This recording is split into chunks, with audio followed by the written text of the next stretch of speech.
November 2023, late evening. Amanda Hayes is 50 years old. She's lying in bed, scrolling through Instagram. She can't sleep. Work was stressful today, but that's not really why she can't sleep. November is always hard. This month. Every year. Because November is when she lost her daughter. 2008. 15 years ago. Chloe. She was 8 years old. Amanda scrolls past posts from friends, vacation photos, food pictures, memes, the usual. Then she gets to the Suggested for You section. Instagram's algorithm showing her accounts she doesn't follow. There's a profile. A young woman. The username is Sophie_Martinez_art. The profile photo shows a girl in her early 20s, brown hair, smiling, painting in a studio. Amanda stops scrolling. She stares at the photo. That face. Something about it. The shape of the eyes. The curve of the mouth. It reminds her of someone. It reminds her of Chloe. Amanda's heart starts beating faster. She clicks on the profile. Sophie Martinez, 23 years old, Houston, Texas. Artist, 15,000 followers. The bio says, painter, raised by a single mom, creating beauty every day. Amanda scrolls through Sophie's photos. There are paintings, self-portraits, photos with friends, Sophie at the beach, Sophie laughing. Amanda zooms in on one photo. Sophie is taking a selfie. Her hair is pulled back, and there, on her right ear, just behind the curve, a small brown mark, a birthmark. Amanda's breath catches. She knows that birthmark. She used to see it every day, for 8 years, on her daughter's ear, in the exact same spot. When Chloe was a baby, the pediatrician said, "It's just a birthmark, harmless, behind the right ear. Most people won't even notice it." But Amanda noticed it. Every time she tucked Chloe's hair behind her ear. Every time she kissed her goodnight. That little brown mark. And now, on this stranger's Instagram profile, she sees the same mark. In the same place. Amanda's hands are shaking. She looks at more photos. Sophie's face, the nose, the smile, the way she tilts her head. All of it. It's Chloe, but 15 years older. This is impossible. Chloe died in 2008. Didn't she? Amanda thinks back. Actually, no. Chloe didn't die. Chloe disappeared, and her body was never found. Benjamin, her ex-husband, was found near the Mexico border, deceased. But Chloe was never found. In 2009, Chloe was declared legally dead because a year had passed with no trace. But there was never a body, never a funeral with a casket containing anything but air. Amanda's mind is racing. Could this be her daughter? Or is she seeing what she wants to see? 15 years of grief. Maybe she's imagining the resemblance. But that birthmark, that can't be coincidence. Amanda looks at Sophie's profile again. May 12th, 2000. That's listed as her birthday on some posts where friends wished her happy birthday. May 12th, 2000. That's Chloe's birthday. Amanda's hands won't stop shaking. She sends Sophie a message through Instagram. Hi, Sophie. I know this is a strange question, but I noticed your birthday is May 12th, 2000. Is that correct? Amanda hits send. Then she waits. It's almost midnight. Sophie probably won't respond tonight. Amanda can't sleep. She keeps looking at Sophie's photos, comparing them to the pictures she has of Chloe. Chloe at age 8. Sophie at age 23. Could they be the same person? 2 hours later, At 2 a.m., Amanda's phone buzzes. Sophie replied, "Hi? Yes, that's my birthday. May 12th, 2000. Why do you ask?" Amanda stares at the message. She doesn't know how to respond. She can't just say, "I think you're my dead daughter." Sophie will think she's insane. Amanda writes back, "Thank you for confirming. This might sound very strange, but would you be willing to answer a few more questions? It's related to a family matter I'm looking into." Sophie responds quickly, "Sure, I guess. What kind of questions?" Amanda types, "Were you born in Arizona?" Long pause. Then Sophie replies, "I'm not sure. My mom doesn't talk about my early childhood much. I think we lived in a few different places when I was really young." Why? Amanda's heart is pounding. She writes, "Sophie, I know this will sound crazy, but I think you might be my daughter. My daughter disappeared in 2008. She was 8 years old. Her name was Chloe Hayes. She was born on May 12th, 2000, in Arizona.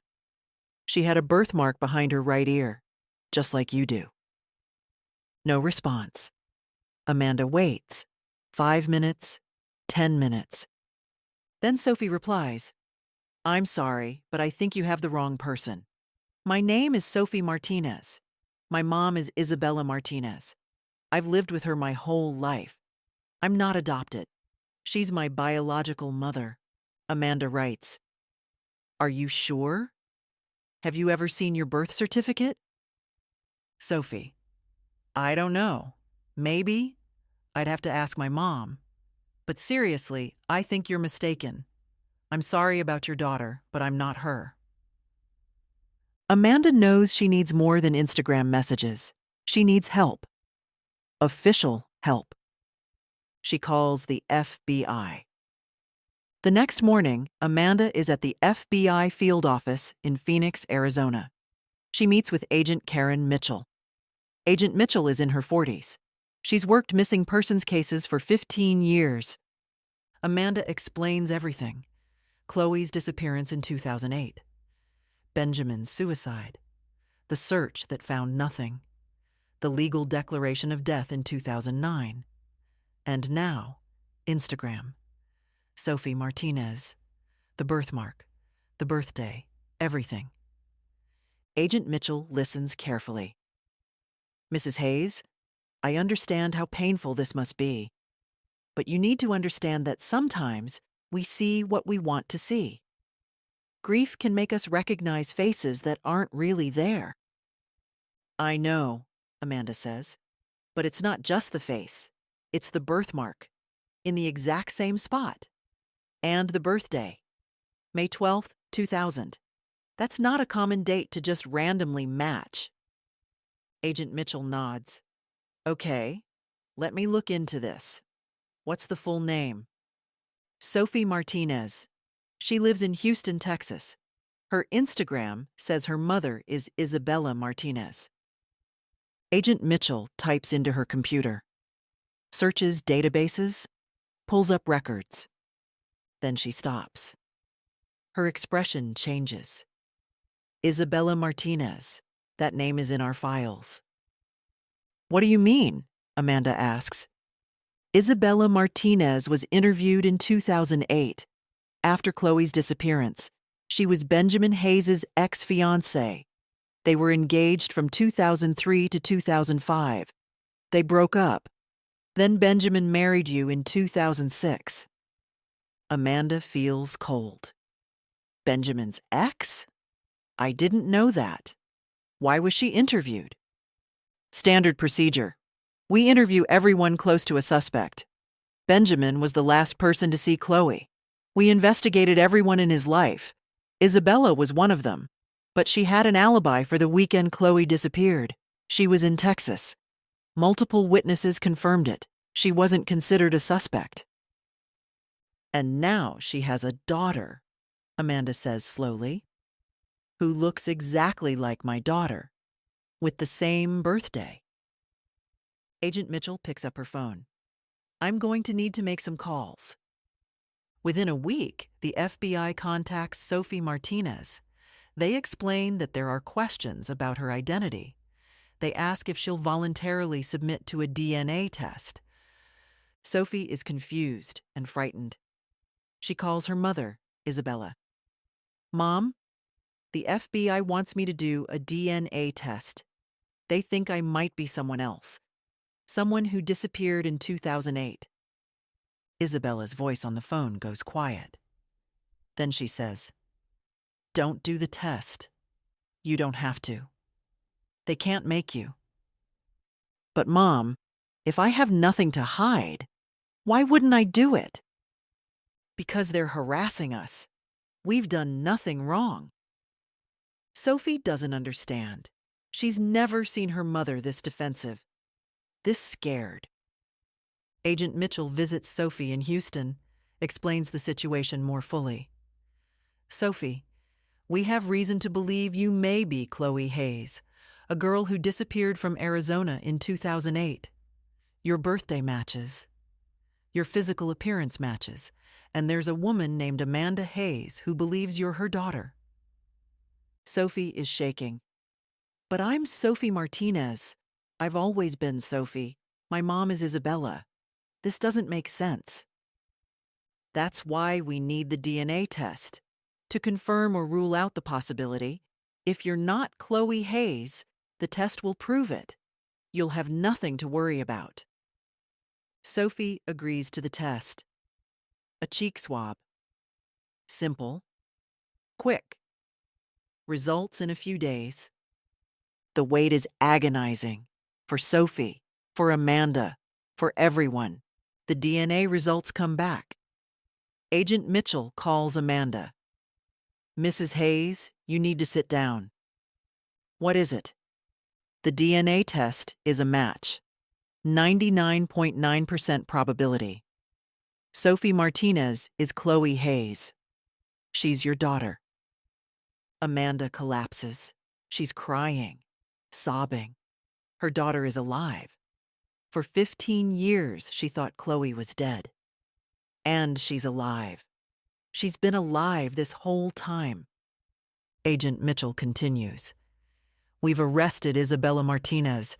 She's being held for questioning. We need to know how this happened, how she ended up with your daughter. Isabella Martinez is in an interrogation room.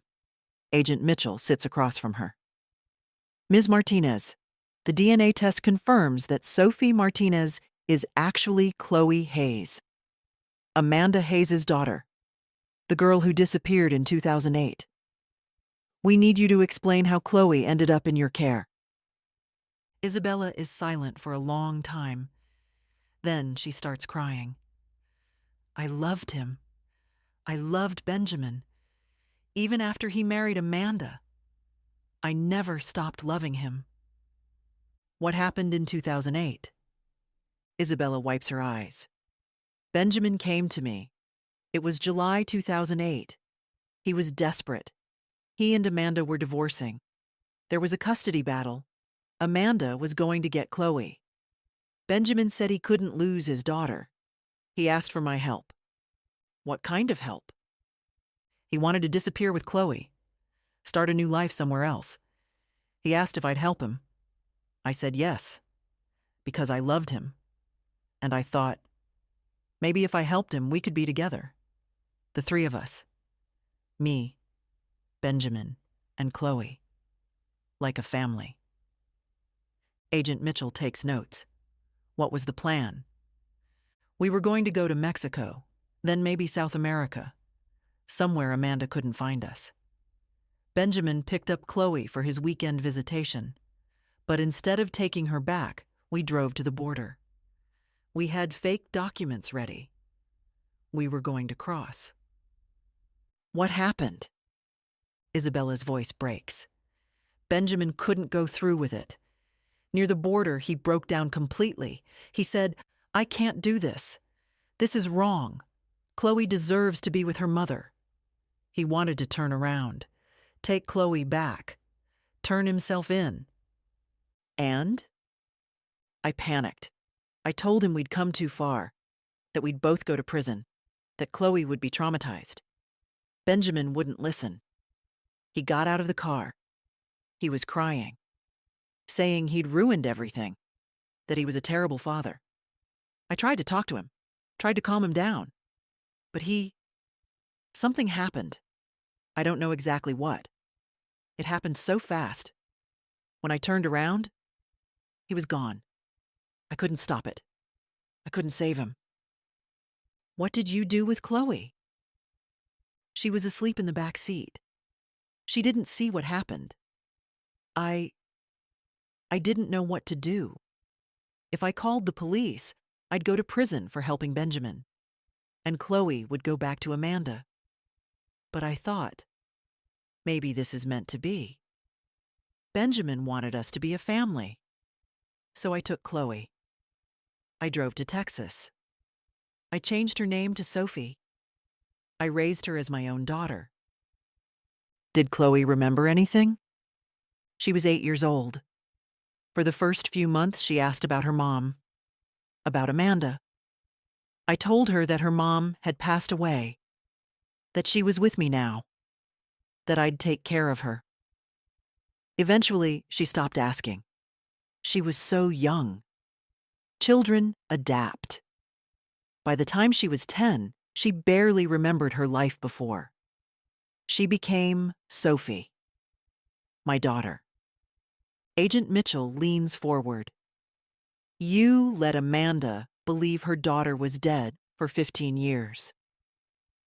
I know, I'm sorry. I know what I did was wrong. But I loved Sophie. I raised her. I gave her a good life. She's an artist. She's happy. She has friends. I wasn't a bad mother. You weren't her mother. Isabella doesn't respond. Amanda flies to Houston. The FBI arranges a meeting. Amanda and Sophie, mother and daughter, for the first time in 15 years. They meet in a neutral location, a room in the FBI office. Sophie is there with a victim advocate. She's nervous, scared. Amanda walks in. She sees Sophie. Tears immediately start flowing. Chloe. Sophie flinches. My name is Sophie. I know, I'm sorry, but you're also Chloe. You're my daughter. Sophie looks at Amanda, this stranger. She doesn't remember her. Not really. There are flashes, vague memories. A woman with blonde hair, a house with a yellow door, but nothing concrete, nothing she can hold on to. I don't remember you, Sophie says quietly. Amanda nods. She's trying to stay calm. I know. You were only 8 years old. But I remember you. I remember everything. Your favorite color was purple. You loved mac and cheese. You had a stuffed bunny named Mr. Floppy. You used to make up songs and sing them all day. Sophie's eyes widen slightly. I do remember a stuffed bunny. I thought it was just a dream. But I remember it. Brown and white. Yes, brown and white. With floppy ears. Your grandmother gave it to you when you were 4. Sophie starts crying. I don't know who I am. I've been Sophie my whole life, at least the life I remember. But now everyone says I'm Chloe. I don't know what's real. Amanda reaches out. Slowly, carefully. You're both. You're Sophie. That's who you've been for 15 years. But you're also Chloe, my daughter. You can be both. Sophie lets Amanda hold her hand. They sit there, crying. 2 strangers who are also mother and daughter. Isabella Martinez is charged with multiple crimes: custodial interference, falsifying documents, identity fraud. She pleads guilty. The court sentences her to 15 years in prison. At the sentencing, Sophie is there.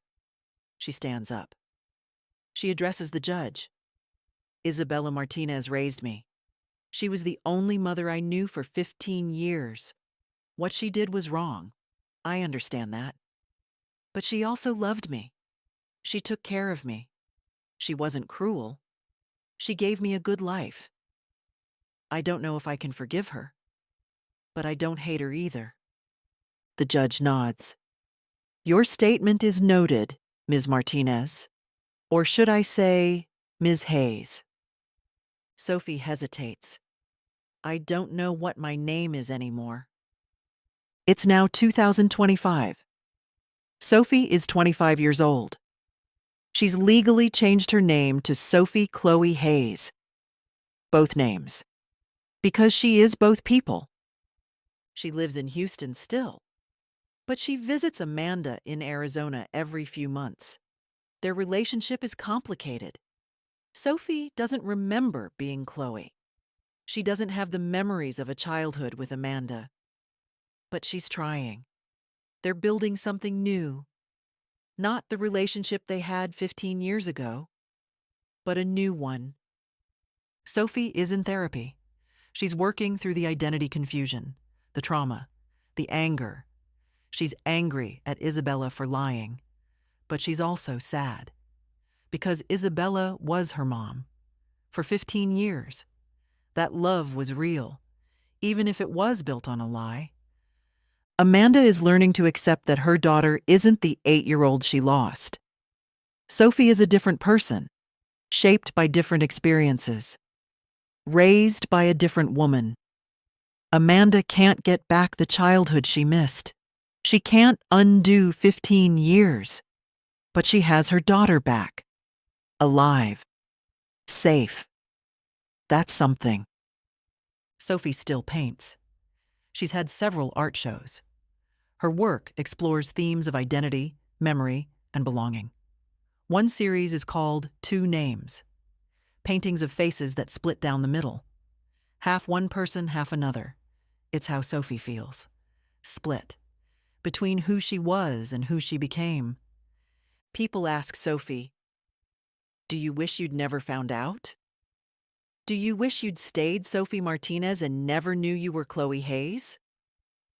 Sophie doesn't have a simple answer. Some days, yes. Ignorance would have been easier. She'd still have Isabella. She'd still have the life she knew. She wouldn't have this confusion, this grief. But other days, no. The truth matters. She has a mother who loved her, who searched for her, who never gave up. She has a history, a real name, a biological family. The truth is messy, but it's hers. Amanda asks herself a different question. If I hadn't been scrolling Instagram that night, would I have ever found her? Probably not. It was random. An algorithm. Instagram's suggested for you. Based on what? Location? Mutual friends? Random chance? Amanda doesn't know. But that random suggestion changed everything. One Instagram profile. One birthmark. One birthday. That's all it took to unravel 15 years of lies. Isabella is in prison. She writes letters to Sophie. Sophie doesn't always respond, but she keeps the letters. She's not ready to forgive, but she's not ready to completely let go either. Isabella was her mother. That relationship, even though it was based on a crime, was still real to Sophie. The love was real. The care was real.